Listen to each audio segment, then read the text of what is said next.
अस्सलामुअलैकुम। Economy in focus के साथ मैं हूं आपकी मेज़बान शाजिया खान। नाज़रीन, पाकिस्तान तहरीक इंसाफ की हुकूमत रोज़े अव्वल से ही ये बात करती आ रही है कि उसे तबाह हाल मईशत वुरसे में मिली थी जो कि दिवालिया के करीब थी, और उस वक्त हुकूमत की बदकिस्मती कह लें कि पूरी दुनिया में एक पेंडेमिक कोविड की शक्ल में हमें नजर आया, जिसमें सूरत हाल और गंभीर हो गई। मगर इसके बावजूद इमरान खान साहब की क़यादत में उनकी जो मौशी टीम है उसने जो फाइनेंशियल इंडिकेटर्स थे उसको सही डायरेक्शन में लाने की हत्तल मुमकिन कोशिश की, और हमें 3.5 सालों में कुछ अहम मौशी सेक्टर हैं जैसे कि IT एक्सपोर्ट हो गया, टेक्सटाइल एक्सपोर्ट हो गया, रेमिटेंसेज हो गए, टैक्स कलेक्शन हो गए, इसमें हमें रिकॉर्ड इजाफा होता हुआ नजर आया। अब माइक्रो इकोनॉमिक में बात करेंगे तो माजी की हुकूमतों के बरक्स बहुत बेहतर काम हुआ है, सस्टेनेबिलिटी हमें नजर आई है, और जो तिजारती खसारा था वो भी कम होता हुआ नजर आया। अब इस तरह अगर हम कैलकुलेट करेंगे तो 2021 में हमें जो मुल्की मईशत है वो PTI की हुकूमत तवक्कुआत से बढ़कर उसमें कारकर्दगी दिखाने की कोशिश की है। नाज़रीन, आज हम बात करेंगे कि इस साल का आखिरी तोहफा हमें दिया नेशनल सिक्योरिटी प्लान में इमरान खान की हुकूमत ने, अस्करी क़यादतों ने, कि हमें पहली दफ़ा मुल्की तारीख में कह लें कि हमें इकनॉमिक सिक्योरिटी पॉलिसी को इंटरलिंक किया गया नेशनल सिक्योरिटी पॉलिसी के साथ, जो कि बहुत इंपॉर्टेंट है। और दुनिया की तरक्की याफ्ता ममालिक में इसी तरह की इकोनॉमी पॉलिसी बनाई जाती है जिसके बाद 30-40 सालों में एक इम्पैक्ट होता हुआ नजर आता है। आज इसी तमाम सूरत हाल पर बात करेंगे। हमारे साथ इस वक्त मौजूद हैं मुजम्मिल असलम साहब, आप तर्जुमान फाइनेंस मिनिस्ट्री, बहुत शुक्रिया सर आपका। सर, हम बात कर रहे हैं कि जो 2021 में जो मुआशी कारकर्दगी रही, क्योंकि शुरू के कुछ साल बड़े टफ थे, उसमें पेंडेमिक भी आ गया था, लेकिन इमरान खान साहब ने जिस तरह के अब जो 2021 में जो पॉलिसीज अपनाई हैं, और ख़ास तौर पे इकोनॉमी पॉलिसी जो अब साल के आखिर में हमें नजर आई, इस पर आप क्या तबसरा करेंगे? देखिए, बात ये कि 2021 जो है अगर मजमूई तौर पे देखा जाए तो लोगों की तवक्कुआत से बिल्कुल बरअक्स रहा, क्योंकि आपको याद होगा कि जब 2021 की शुरुआत हुई तो उस वक्त हम कोरोना की वबा में फंसे हुए थे, और पाकिस्तान के बारे में पूरी दुनिया के खदशात यही थे कि कोरोना में पाकिस्तान सरवाइव नहीं कर पाएगा और पाकिस्तान का हेल्थ सिस्टम बस्ट हो जाएगा, मईशत जो है पाकिस्तान की बहुत ज्यादा जो है परेशानी में आ जाएगी। और खुद हुकूमत के भी जो तखमीने थे अपनी मईशत के बारे में वो ज्यादा नहीं थे। कोरोना की वजह से 2.1% जो है शरह नमू GDP की बात करी थी हुकूमत, और इस तरह की जो फिगर थे। लेकिन जब जून आया तो जून में हमने देखा कि हमारी 3.94% शरह नमू आई, और ये उस वक्त आई जब पूरी दुनिया की शरह नमू जो है GDP गिर रही थी। इंडिया की 8% आई, USA की 3.7% आई, UK की 10% मंथली आई, ईरान की 6.5% आई। इस तरह दुनिया का हर मुल्क की GDP गिरी, लेकिन पाकिस्तान की GDP उसके हिसाब से बहुत ज्यादा ऊपर आई। फिर उसके अलावा हमारी जो है तरसीलात जो है, लोग कह रहे थे कि जी पूरी दुनिया में लॉकडाउन होगा तो पाकिस्तान मुलाजमी जो दुनिया में काम कर रहे हैं वो उनको नौकरियां छूट जाएगी और उनको आना पड़ेगा। वो भी इसके बरक्स हुआ, और $19 अरब रेमिटेंसेस की जब ये हुकूमत आई तो पिछले साल हमने $29 अरब प्लस पे क्लोज की। तो ये बात आ रही थी कि ये बरामदात बहुत मुतासिर होगी क्योंकि पूरी दुनिया में लॉकडाउन है, तो वहाँ तो शॉपिंग सेंटर्स बंद हैं, ये वो। पाकिस्तान की बरामदात भी जो है $25.5 अरब से ऊपर आई।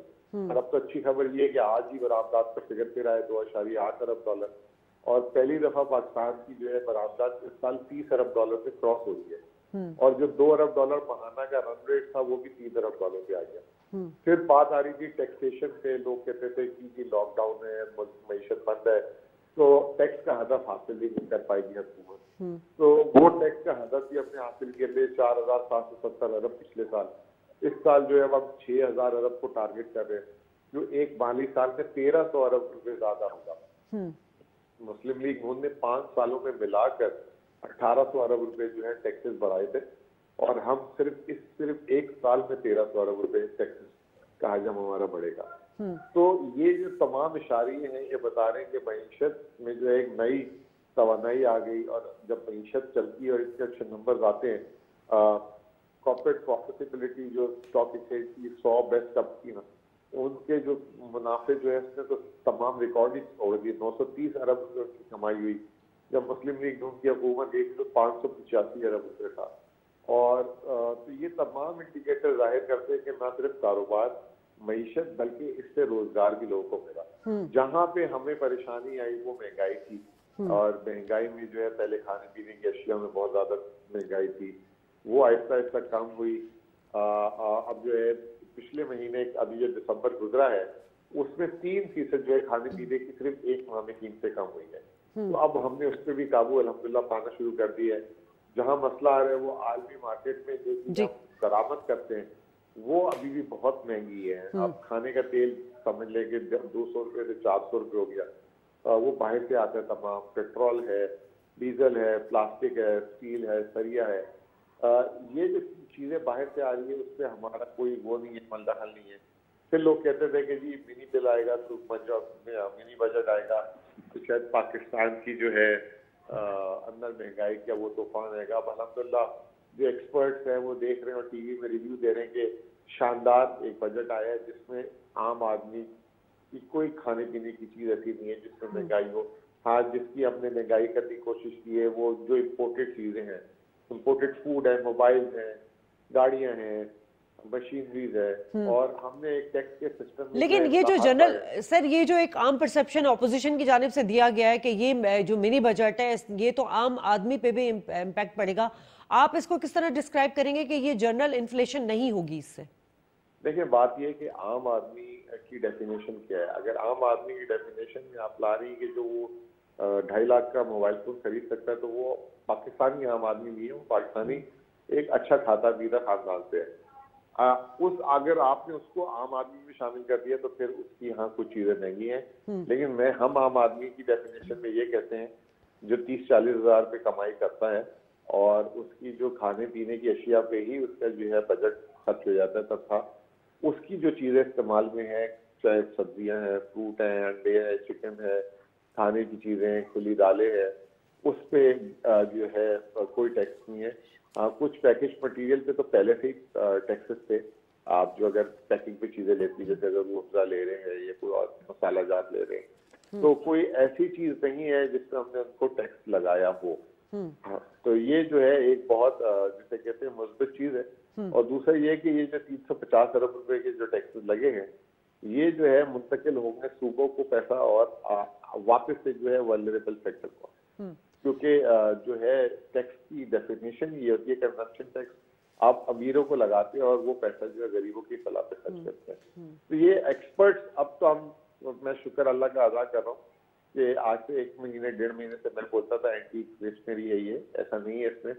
अब एक्सपर्ट्स जो है जो इंडिपेंडेंट है, शब्बा ज़ैदी हैं और भी डॉक्टर अशफाक हसन है, मैं इनको भी सुन रहा था 1-2 दिन से, और वो भी काफी मुतमईन है। जो मुतमईन नहीं है वो ऑब्वियसली ऑपोजिशन है, और जो ऑपोजिशन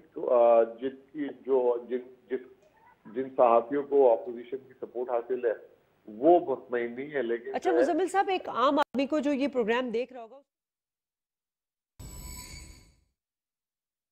हमने एक बहुत अपनी मार्केटें जो कई सालों के ऊपर मोहित थी मुख्तलिफ दुनिया के मुख्तलिफ मुल्कों के अंदर, वो हम लोगों ने वो मार्केटें इंडिया को और बांग्लादेश को दे दी, जो हमारे लिए अच्छी बात नहीं थी। बहरहाल इसके बाद हफीज़ शेख साहब finance minister as a finance minister आए और उन्होंने जो 2020 के अंदर एक रिफंड का सिस्टम इंट्रोड्यूस करवाया। उसके बाद से मैं आपको ये बता सकता हूँ कि आज की तारीख में ये रिफंड का सिस्टम बहुत ही फ़ाल हो गया है, और हमारा जो भी रिफंड होता है वो प्रॉपर डॉक्यूमेंटेशन की बेसिस के ऊपर विद इन 1 वीक हमें मिल जाता है। इससे क्या है कि हमारे को एक कॉन्फिडेंस हो गया है कि अब गवर्नमेंट जो है वो ये हमारे पैसे नहीं रुकेंगे गवर्नमेंट के पास। तो हम लोगों ने अपना भी फोकस एक्सपोर्ट की तरफ ज़्यादा बढ़ा दिया। ठीक, इंडस्ट्री आपने खुद भी देखा, महसूस किया होगा कि पाकिस्तान के अंदर मशीनरी की इंपोर्ट बेतहाशा हुई है पिछले 2 साल के अंदर। हालांकि ये वो टाइम था जिस ज़माने में कोविड था और दुनिया के अंदर बहुत लोग वो परेशान थे कि भाई एग्जिस्टिंग जो कारोबार है वो भी चलेगा कि नहीं चलेगा। लेकिन यहाँ पर माशाल्लाह से बहुत इंपोर्ट हुआ, और इसका रिजल्ट ये आप देखेंगे कि अगले सालों के अंदर 2022 में 23 में रिकॉर्ड एक्सपोर्ट की शक्ल में आपको नजर आएगा। बिल्कुल, यही सवाल मेरा है कि जो इंपोर्ट आइटम्स पे जो 17% इन्होंने ड्यूटी बढ़ाई है, तो ये आपको कैसा लग रहा है कि इससे हमारी दीगर जो हमारी जो ग्रोथ है पाकिस्तान की वो कितनी ऊपर जा सकती है? देखिए इसमें ये देखना पड़ेगा कि ये एक्सपोर्ट, ये तो बहुत अच्छा हुआ कि इन्होंने बढ़ा दी, ये थोड़ा सा पहले हो जाना चाहिए था काम। जैसे कि स्टेट बैंक की भी 6 महीने पहले की जो रिपोर्ट्स थी, तो वो ये कहते थे कि इंपोर्ट्स में इतना ज़्यादा इजाफा एक्सपेक्टेड नहीं था, या करंट अकाउंट डेफिसिट भी इतना ज़्यादा एक्सपेक्टेड नहीं था। उस वक्त कुछ इंडिविजुअल इकोनॉमिस्ट इसकी तरफ इशारा करते थे।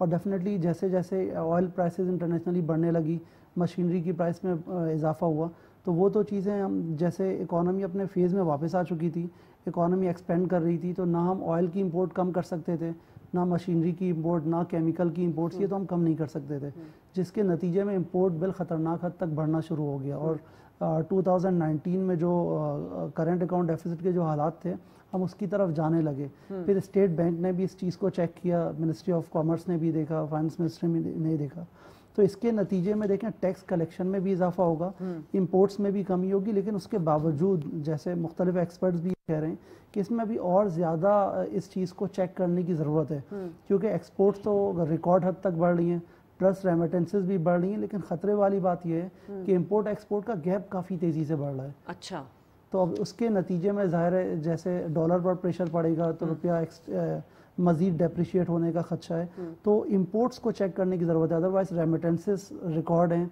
एक्सपोर्ट की परफॉर्मेंस बहुत बेहतरीन है, इंपोर्ट को किसी तरह थोड़ा सा और कर्टेल तो कैसे तवज्जो दी जाए? मतलब हम एक्सपोर्ट को बढ़ाएं और इंपोर्ट को कम करें, तो आपके पास क्या एडवाइस है? जी देखें इसमें अभी मिनिस्ट्री ऑफ कॉमर्स भी काम कर रही है और फाइनेंस मिनिस्ट्री भी काम कर रही है।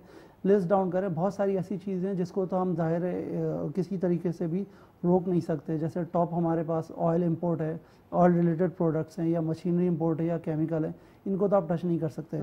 लग्जरी आइटम्स जो हैं, जैसे अभी मुज़म्मिल असलम साहब भी फरमा रहे थे कि मोबाइल फ़ोन है या महंगी गाड़ियाँ हैं, उन पर टैक्स लगाने से यकीनन वो महंगी होंगी, कॉस्ट ऑफ प्रोडक्शन में या कंज्यूमर को इजाफी अखराजात बर्दाश्त करने पड़ेंगे।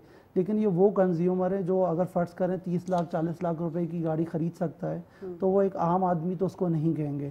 तो इस वक्त ज़रूरत इसी बात की कि उन चीज़ों पर टैक्स लगाया जाए। आप अगर इवन कराची की मार्केट्स में जाएं तो आपको कुत्ते बिल्ली के खाने की चीज़ें आपको मिलेंगी जो इम्पोर्टेड है, उसके बगैर गुजारा हो सकता है। बहुत सारे ऐसे आइटम्स हैं जो आपको रैक्स में नज़र आएंगे जो इम्पोर्टेड है डेफिनेटली, और उसके बगैर हम सर्वाइव कर सकते हैं। तो अभी थोड़ा सा अनपॉपुलर डिसीजन होगा, लेकिन ये वक्ती तौर पे ज़रूरत है हमारी। अच्छा, अब हम यही बात कर रहे थे, जो करंट अकाउंट डेफिसिट की इन्होंने बात की, बरामदात का दरामदात से कम होना, ये एक गैप आ जाता है। लेकिन करंट अकाउंट डेफिसिट को 29 अरब डॉलर से कम करके 18 अरब डॉलर तक लाने में हुकूमत कामयाब रही। इस इनिशिएटिव को कैसे देखें? मैं वो आपकी ये बात का भी जवाब देता हूँ। और दूसरी जो इम्पोर्ट का जो हमारा बहुत ज़्यादा है, देखिए 85% से ज़्यादा तो हमारा इंपोर्ट है जो एसेंशियल आइटम्स हैं, उसको हम कम नहीं कर सकते हैं। अच्छा। अब ये लग्जरी आइटम्स के ऊपर हम ड्यूटी बढ़ा देंगे, ये 7 to 10% है। अच्छा। This is not more than that. हमारे को उससे गवर्नमेंट को, देखिए गवर्नमेंट को एक रेवेन्यू का भी सोर्स है वो, तो ये भी हम नहीं बोल सकते कि ये बहुत ही गैर ज़रूरी है, ये भी एक ज़रूरी है। इसके अलावा एक और चीज़ भी है कि अगर मुल्क में चीज़ें बाहर से आती हैं तो यहाँ डोमेस्टिक जो बिजनेसमैन है, यहाँ की जो आबादी है, वो भी ये चीज़ देखती है, तो वो फिर उसके अंदर ये ख्वाहिश पैदा हो सकती है कि मैं ये चीज़ पाकिस्तान में बनाऊँ और इसकी मार्केट करूँ। देखिए चाइना के अंदर जो आपको हर चीज़ की कारखाने मिलते हैं, वो वहाँ पर एक, क्योंकि एक माहौल बना हुआ है कि कोई भी चीज़, मुझे अच्छी तरह से याद है, मैं अपनी यूनिवर्सिटी में पढ़ता था, तो वो वॉक्सवैगन कंपनी की उन्होंने प्लांट लगाया चाइना के अंदर, तो वो तो लग गया वो प्लांट। साइमल्टेनियसली वो चाइनीज़ ने क्या किया, इनके पड़ोस में ही एक और चाइनीज़ ने वो वॉक्सवैगन गाड़ी की कॉपी करके अपनी बनाना शुरू कर दी। तो बोलने का मेरा मकसद ये है कि इंपोर्ट जो है वो भी एक ट्रेड और इंडस्ट्री का पार्ट है, और उसको आप बहुत ज़्यादा कर्टेल नहीं कर सकते हो। आपको सिर्फ यही कोशिश करनी चाहिए कि इंपोर्ट सब्स्टिट्यूशन इंडस्ट्री आपके यहाँ ज़्यादा लगे, ताकि लोग जो है इंपोर्ट, जैसे चिप्स हैं या चॉकलेट्स हैं, अब थोड़े से ये महंगे चॉकलेट्स होंगे तो लोकल में चॉकलेट के बहुत सारे कारखाने लगेंगे, क्योंकि हमारे यहाँ ज़रूरत तो है, खपत तो है, रिक्वायरमेंट तो है।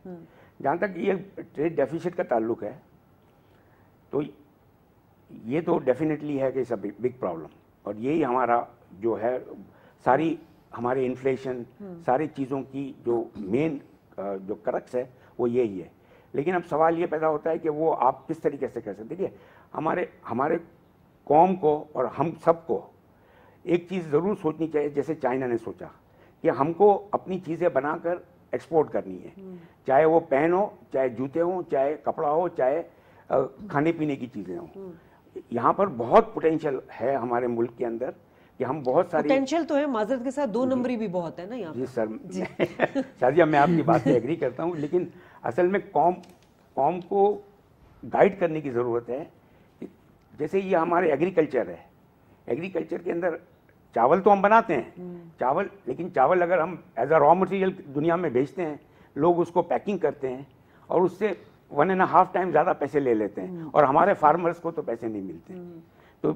तो मेरा बोलने का मकसद ये कि आप जो है ना इंपोर्ट कर्टेल नहीं कर सकोगे किसी सूरत में भी। ये आप कर्टेल नहीं कर सकते, लेकिन उसको कंप्रेस तो कर सकते हैं, थोड़ा कंप्रेस कर सकते हैं, वो टेम्पररी तौर के ऊपर आप कर सकते हैं, ज़्यादा टाइम के ऊपर आप नहीं कर सकेंगे। लास्ट ईयर वो इंपोर्ट बहुत कम हो गई थी, मुझे किसी ने पूछा था तो मैंने कहा कि 2021 में आप देखिएगा वापस 80 बिलियन पर हम खड़े होंगे। ठीक है, और आप ये देखिएगा 80 बिलियन पर ही होंगे हम। ठीक है, हमको कोशिश क्या करनी है कि हमारी जो एक्सपोर्ट 25 बिलियन की हुई है उसको हम 35 बिलियन, 40 बिलियन, 50 बिलियन के ऊपर ले जाएं। This is our way out, not compressing the import. चलें ब्रेक लेते हैं नाज़रीन, ब्रेक के बाद गुफ्तगू के सिलसिले को आगे बढ़ाएंगे।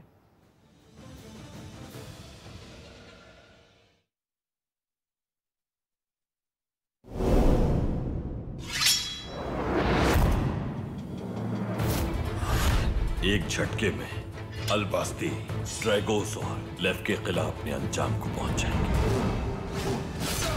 अल-बास्ती उनका सबसे बड़ा दुश्मन है। आज से हमारी जंग पहले से भी ज्यादा खौफनाक होगी।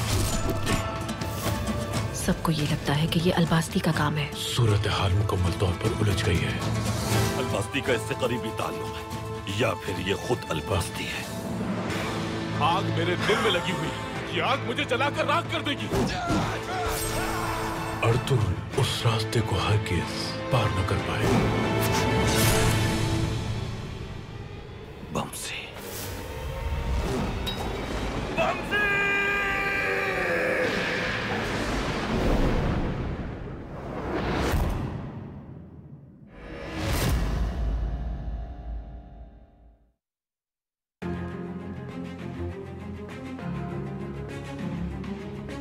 The Prophet lives in our hearts.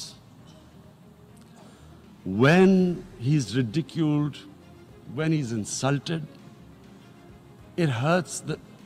As we humans know, the pain of the heart is far, far, far more hurtful than physical pain. जब तक मुसलमान दुनिया मिलके इसका प्रेशर नहीं डालेगी मगरिब मुबालक के ऊपर, ये मुश्किल रहेगा हमारे लिए कि वो इसके पीछे छुप जाते हैं कि जी आज़ादी राय है। It is a failure of the OIC that we have not been able to explain to the Western countries that the love and affection that we feel for our Holy Prophet. मुझे फख्र है इसका कि पाकिस्तान सबसे ज़्यादा उसने इस चीज़ को उठाया। I call on the Secretary General to convene a global dialogue on countering the rise of Islamophobia. कि मेरा जो नौजवान है पाकिस्तान का, मैं सिर्फ ये चाहता हूँ उनका नंबर 1 रोल मॉडल मेरे नबी सल्लल्लाहु अलैहि वसल्लम बन जाए।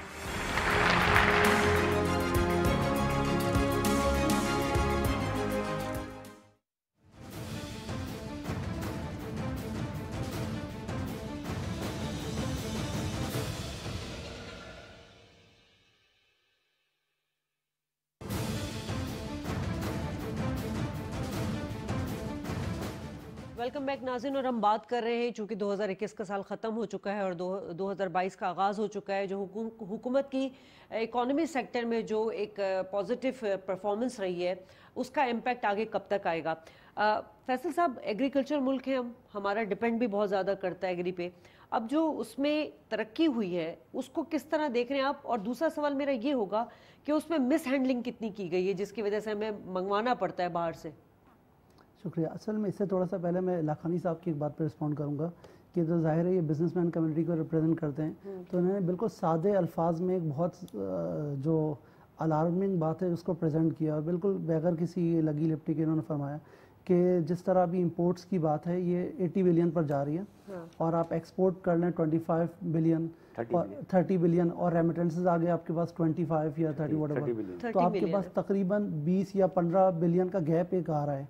तो ये सोचने की ज़रूरत है अभी भी, बिकॉज देखें एक्सपोर्ट में इजाफा हो रहा है, बहुत अच्छा इजाफा हो रहा है, लेकिन इंपोर्ट्स में इजाफा काफ़ी तेज़ी से हो रहा है और गैप बढ़ रहा है। तो पॉलिसी मेकर्स को देखने की ज़रूरत है, जैसे उन्होंने फरमाया कि इंपोर्ट सब्स्टिट्यूशन पे जाना पड़ेगा। आप गौर करें 2019 जून में जब स्टेट बैंक ऑफ पाकिस्तान ने पॉलिसी अडॉप्ट की थी मार्केट बेस एक्सचेंज रेट की, तो मोहतरम रज़ा बाकर साहब ने प्रेस कॉन्फ्रेंस की थी और उसमें उन्होंने 3 बातें बताई थी, और 3 वजूहात में से पहली उन्होंने यही बताया था कि मार्केट बेस एक्सचेंज रेट के नतीजे में हम डोमेस्टिक जो प्रोड्यूसर्स हैं उनको इनकरेज करेंगे इंपोर्ट सब्स्टिट्यूशन के। लेकिन 3 सालों में देखें वो काम हो नहीं सका, बिकॉज वो कोविड भी आ गया, फिर इंस्टेबिलिटी भी कुछ रही। इंपोर्ट सब्स्टिट्यूशन बिल्कुल वक्त की ज़रूरत है, अगर ये नहीं होता इस पे देखना पड़ेगा, क्योंकि जैसे इन्होंने फरमाया कि 85% इंपोर्ट्स जो हैं वो नेसेसरी हैं। अब आप सोचें कि 85% इंपोर्ट्स को अगर आप टच ना कर सकें और दूसरी तरफ एक्सपोर्ट आपकी जो ग्रो कर रही है उसका ग्रोथ रेट उतना ज़्यादा नहीं है जितना इंपोर्ट का, तो वो गैप बड़ा अलार्मिंग है। या तो आपको एक्सपोर्ट्स बढ़ानी पड़ेंगी या इंपोर्ट कम करनी पड़ेगी। अब अगर इंपोर्ट कम नहीं कर सकते तो फौरी तौर पे इंपोर्ट सब्स्टिट्यूशन के लिए इनकरेज करना पड़ेगा प्रोड्यूसर्स को।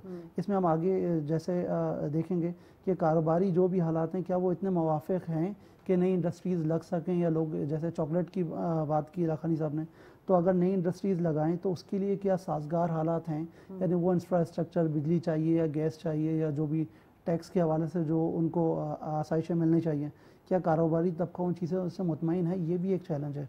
अब आ जाए एग्रीकल्चर सेक्टर पे, देखिए पाकिस्तान एग्रीकल्चर कंट्री है या नहीं, ये भी एक बड़ा बहुत एक सवाल है। अच्छा। क्योंकि जिस ज़माने में ये कहा जाता है पाकिस्तान एग्रीकल्चर कंट्री है, आप देखें कि इस 50s में GDP में मेजर चंक जो एग्रीकल्चर सेक्टर से आता था, लाइक 50 to 55%, और बाकी 48% में इंडस्ट्रीज़ और सर्विसेज दोनों थे। लेकिन आज अगर आप देखें तो वो इंडस्ट्रियल सेक्टर एग्रीकल्चर सेक्टर 19% है और इंडस्ट्रियल सेक्टर तकरीबन 60% है। तो are we still agriculture country और नॉट, ये एक अलग सवाल है।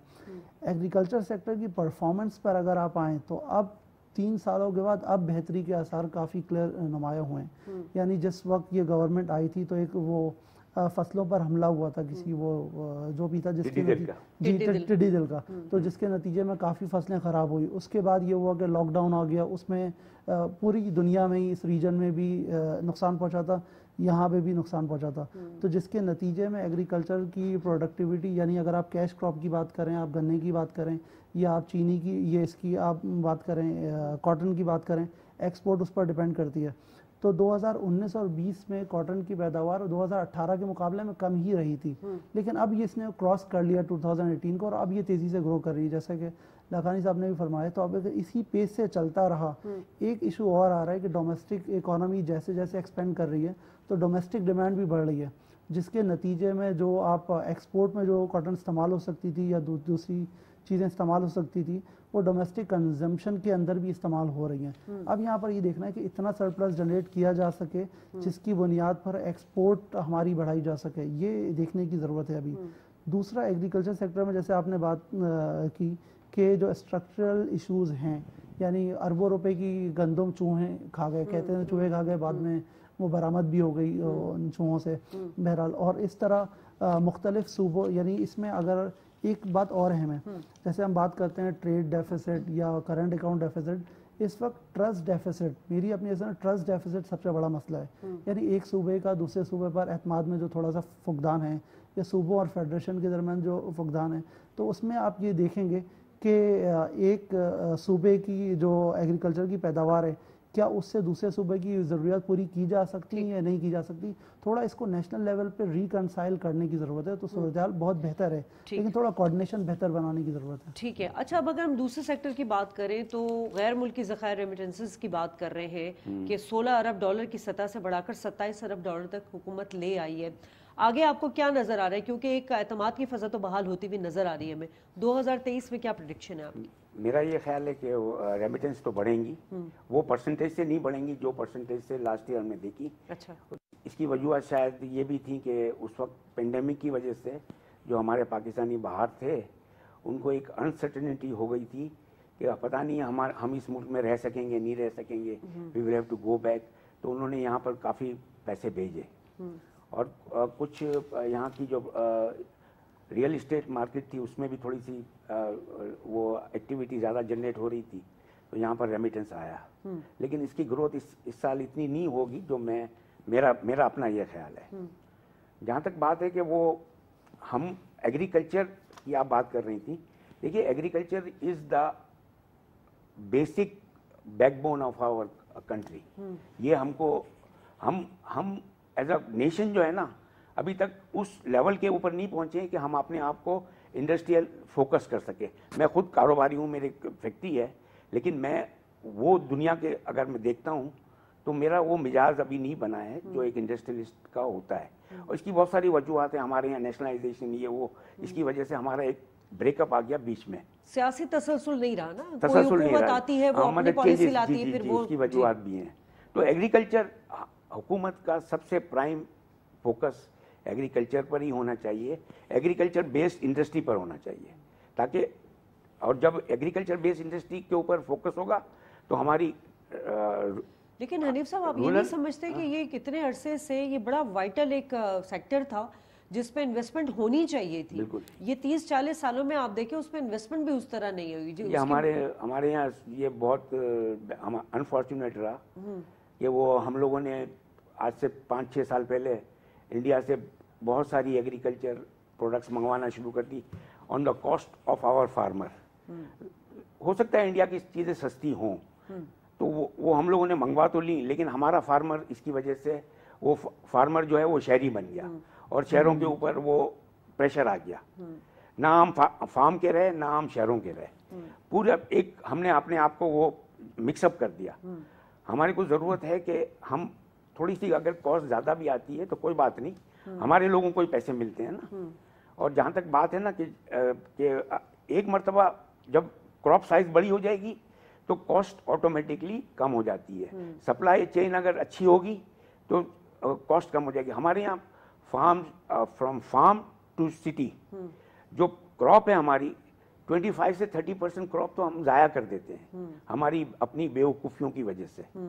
अगर हम लोग सब और हुकूमत इसका ऊपर फोकस करे, जैसे हमने लास्ट बजट में देखा था कि फाइनेंस मिनिस्टर साहब ने ये कहा था कि वो हम कोल्ड स्टोरेज मुख्तलिफ सिटीज़ के अंदर अपने रूरल एरिया में लगाएंगे और बहुत सारे इंसेंटिव्स देंगे। तो ये चीज़ें हो जाएं तो हम अपने एग्रीकल्चर के अंदर काफ़ी ग्रो कर सकते हैं। और agriculture is going to be the future for this country. I think it's industry तो है लेकिन agriculture is the main thing. ठीक है, अब ज़रा हम उस पर बात कर लेते हैं। ये जो फाइनेंस बिल आया था उसमें नए टैक्स लगाए गए थे, तो आप क्या समझते हैं कि टैक्स में छूट ख़त्म होने की सूरत में हुकूमती ख़जाने में, हुकूमती आमदनी में कितना इजाफा होगा? शुक्रिया। अच्छा, इससे पहले राखानी साहब की एक बात पर रिस्पॉन्ड कर दूं कि आपने एग्रीकल्चर सेक्टर का दिफा किया, तो इस हवाले से आप क्या कहते हैं? देखिए, एग्रीकल्चर सेक्टर में दुनिया में अभी ड्रोन इस्तेमाल हो रहे हैं स्प्रे के लिए भी, ड्रिप इरीगेशन हो रही है, यहाँ हम कितना पानी उसके अंदर ज़ाया कर देते हैं। उसके अलावा वो 1 एकड़ की यील्ड 5 एकड़ तक पहुँच गई है, हम अभी वहाँ पर कुछ भी नहीं है। तो इतने ज़्यादा वसाइल होने के बाद भी अगर ये चीज़ें नहीं हो रही तो क्या फिर भी ऊपर उम्मीद है कि ये चीज़ें बेहतर होंगी? क्योंकि उस स्पेस से तो हम नहीं जा रहे। लाइक जितनी आपके पास ज़मीन है, ज़रख़ेज़ ज़मीन है, जितना ज़्यादा पानी है, इससे तो बहुत कम पानी में दुनिया में बहुत कुछ आगे कर। हाँ, तो और जिस तरह एग्रीकल्चर प्रोडक्टिविटी हाइब्रिड बीज से उन्होंने यील्ड में इजाफा किया, आपने कहा कि एग्रीकल्चर वो इंडस्ट्रियल बेस्ड एग्रीकल्चर जो उसका लिंकेज है, तो हम तो उससे फ़ायदा नहीं उठा पा रहे। फिर आप किस तरह उम्मीद करते हैं? मैं इसलिए उम्मीद करता हूँ कि हमारे मुल्क के अंदर चाहे सिंध हो चाहे पंजाब हो, KPK का मुझे ज़्यादा नहीं मालूम है, लेकिन KPK में भी अभी आपने ऑलिव्स का सुना होगा। देखिए, प्रोग्रेसिव फार्मर्स हमारे पूरे मुल्क के अंदर हैं। वो एक प्रिमिटिव फार्मर तो है, लेकिन हमारे मुल्क में प्रोग्रेसिव फार्मर है। मैं जानता हूँ सिंध के अंदर 3-4 बड़े फार्मर्स हैं। वो जो आप सारी चीज़ें बता रहे हैं ना, वो हर वक्त ये चीज़ें इंट्रोड्यूस कर रहे होते हैं अपने फार्म्स के ऊपर, और उनकी जो प्रॉफिटेबिलिटी और प्रोडक्टिविटी है वो दूसरे फार्मर से बहुत ज़्यादा है। वो ज़रूर है कि आज वो 2 हैं या 4 हैं या 8 हैं, वो कल 16 हो जाएंगे। इस तरीके से हम उसको बढ़ाएंगे। ऐसे ही पंजाब में भी फार्मर्स बहुत हैं। जी, अच्छा, अब आ जाते हैं आपके इस सवाल पे। देखिए, आपने इस बिल की बात की, मुज़म्मिल असलम साहब ने भी इसका दिफा किया। इसको 2 तरीक़ों से देखना पड़ेगा। एक, जैसे फरमा रहे हैं कि कुछ एग्जेम्पशंस थी उनको ख़त्म किया, या जो GST लगाया वो रिबेट भी हो जाएगा। उससे एक इशू जो मेरी राय में वो ये है कि आम आदमी का जो मसला है वो बढ़ेगा। इसकी वजह क्या है? देखें, मसला ये है कि यहाँ पर स्ट्रक्चरल रिफॉर्म्स की भी ज़रूरत है। अब जैसे एक परसेप्शन बिल्डअप हुआ कि टैक्सेस में छूट ख़त्म की गई, इसकी बुनियाद पर रिटेलर्स ने अपना प्रॉफिट वैसे ही बढ़ा लिए कि हम पर बोझ बढ़ गया है। यानी अब आप रिक्शे की अगर बात करें, 150 सीसी का इंजन है और वो 1 लीटर में तकरीबन 35 से 40 किलोमीटर जाता है। जिस दिन 8 रुपये पेट्रोल बढ़ा था, मैं जाता हूँ 3 किलोमीटर की एक ट्रैवलिंग है पर्सनली, वो 150 रुपये चार्ज करता था, अगले दिन उसने 200 रुपये चार्ज कर लिए कि साहब आपको क्या पता 8 रुपये पेट्रोल पर बढ़ गया है। तो उसकी कॉस्ट में 12-13 रुपये इजाफा हुआ, उसने बर्डन शिफ्ट कर दिया 50 रुपये। इसी तरह जब वही रिक्शे वाला सब्जी लेने जा रहा होगा तो सब्जी वाले ने भी इस परसेप्शन पे कि बोझ बढ़ा है, उसने सब्जियां महंगी कर दी। तो इन सब के नतीजे में गवर्नमेंट की टैक्स कलेक्शन या गवर्नमेंट ने जो बोझ ट्रांसफ़र किया वो तो बहुत कम है, लेकिन इन परफेक्शन से उसकी वजह से आम आदमी पर बोझ ज़्यादा पड़ जाएगा, ये मुझे खदशा। ठीक है, लेकिन हनीफ साहब अगर हम महंगाई की बात करते हैं उसके और भी बहुत सारे वजूहात होते हैं, जैसे कि मैंने पहले भी बात की थी, उसका मुझे प्रॉपर जवाब नहीं मिला था। अब आलमी मंडी में अब कमोडिटीज़ की प्राइस भी अगर कम होगी तो उससे भी तो महंगाई में कमी आती है। मैं आपकी बात एग्री करता हूँ कि ये दूसरे फैक्टर्स भी होते हैं, लेकिन सबसे बड़ा फैक्टर यही है कि हमारे यहाँ जो है ना, देखिए आज की मैं आपको एक मिसाल दूँ, 36,000 रुपये किलो हो गई थी इलायची ये पेंडेमिक में होलसेल मार्केट के अंदर। और उस वक्त ये मिठाई वाले और दूसरी चीज़ों वाले जो इलायची इस्तेमाल करते हैं, एक तो उन्होंने क्वांटिटी कम कर दी थी और रेट डबल कर दिए, बढ़ा दिए थे, बहुत बढ़ा दिए थे। आज जो है ना, आज कल की तारीख में वो हो गई है 8,000 रुपये किलो, 36,000 से 8,000 रुपये हो गई। लेकिन आपने कहीं नहीं देखा होगा कि मिठाई की शॉप के ऊपर जो है वो 50 रुपये किलो भी कम किया हो। चीनी जो है वो 90 रुपीज़ 95 रुपीज़ में कॉमनली मिल रही है। इन्होंने एस्टिमेट कर लिया 120 रुपये के हिसाब से उन्होंने प्राइसिंग की हुई है। तो हमारे यहाँ एक्चुअली सप्लाई एंड डिमांड का गैप जो है ना, उसका एडवांटेज असल में मैं भी अगर कारोबारी हूँ तो ये अकाउंटेबिलिटी शॉर्ट बताइएगा कैसे की जा सकती है? देखिए, अगर गवर्नमेंट ये बोलेगी कि मैं डंडा मार कर ये कवर कर सकता हूँ, आई डोंट थिंक। मिनासुल कौम हमें भी, हाँ, एज अ कॉम हमको रेजिस्ट करना चाहिए। एज अ कॉम हमको देखना चाहिए कि भाई एक चीज़ जो है, ये आदमी जो है ज़्यादा चार्ज कर रहा है तो मैं उसको अवॉइड कर दूँ। अगर टमाटर महंगे हो गए हैं तो टमाटर थोड़े कम इस्तेमाल कर लें। लोग नाराज होते हैं मेरी बात के ऊपर, लेकिन मैं जो बात है वो महंगाई का रोना हो रहा है, पेट्रोल महंगा है लेकिन पंप्स में उतना ही रश है, बाजारों में उतना ही रश है सर। जी बिल्कुल, मैं यही बोल रहा हूँ। चले एक चीज़ से बताएं, इस पूरे सिनेरियो में टाइगर फोर्स कहाँ है? असल में 3 साल पहले लोगों ने ये सुना था कि वो भी कुछ प्राइस कम करने, मगर बहरहाल वो टाइगर हो गई है। अच्छा नहीं, देखिए बात वही आ जाती है कि हर चीज हुकूमत के जिम्मे नहीं है, हमें भी अपनी जिम्मेदारियों, हर इदारों को अपनी जिम्मेदारियों के साथ, तभी तो ये मुल्क जो है, ये जो 75 साल का बिगाड़ है नाज़रीन, ये ऐसे ही ख़त्म नहीं होगा। और कहते हैं कि कोई बड़ा वबाई मर्ज होता है तो जब उसका इलाज करने जाते हैं तो तकलीफ ज़्यादा होती है। यही सूरत हाल हमें आजकल नज़र आ रही है। लेकिन 2021 में जो मौशी तरक्की की बुनियाद रखी गई थी, जो इकदाम किए जा रहे थे, उसे नेशनल पॉलिसी से नाज़रीन बालातर करके जो है वो अब इंशाल्लाह आने वाले कुछ दिनों में जो है वो हमें उसका इम्पैक्ट नज़र आएगा। और अगर हम महंगाई की बात करते हैं तो आलमी महंगाई का इम्पैक्ट भी दुनिया में पड़ता है। और मेन कॉज जो हम शायद उसको मिस कर गए हैं कि ये जो डॉलर की बात की जाती है कि डॉलर इतना महंगा हो गया है, लेकिन हमें पिछली हुकूमतों को भी देखना चाहिए था कि किस तरह डॉलर को होल्ड करके कॉस्मेटिक तरीके से जो है वो एक ग्राउंड बनाया जा रहा था, जिसका आज हमें उसकी चीखें निकलती हुई नज़र आ रही हैं। हमारे जो रुपए की जो डिप्रिसिएशन है वो भी एक बहुत बड़ी वजह है महंगाई के लिए। मेरे मेहमान उससे मुत्तफिक होंगे। प्रोग्राम से मैं इख्तिताम चाहूँगी। अल्लाह निगहबान। Thank you.